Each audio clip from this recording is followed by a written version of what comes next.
اول ثلاثه هيقولوا سعر الدسته في الكومنتات، كل واحد له دسته. كل عملاء تميم مشوز لازم تتميز النهارده. بص بقى، احنا النهارده هنعمل عرض على الشغل الجميل ده. الشغل ده 3 الوان من 37 ل 41 زي ما انت شايف كده. الحاجات دي عندنا والاسعار دي عندنا. اللي هيقول سعر الدسته في الكومنتات ليه دسته هديه بفضل الله. انا جايب لك اكتر من حوالي 50 شكل عاملين عليه عرض من تميم شوز. انا بقول لك ساعه رزق ليه؟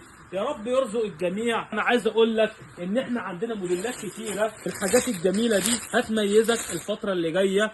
الحاجات دي ببلاش وهي شغاله عيش. النعل الجديد ده ليه ايه عندنا؟ ليه دسته. اول ثلاثه هيكسبوا معانا بفضل الله. تعالى كده، عايز اقول لك ان المنتجات دي احنا عندنا كل يوم. بص اشكال كتير، انا مش هعرف اعرض لك ده كله. بص كده، حاجه جميله جدا. بص طبيه بفضل الله. سعر تميمه شوز بفضل الله عاملين عليه عرض، وربنا يرزق الجميع. وكل يوم في جديد. تابعنا الفتره اللي جايه. سلام.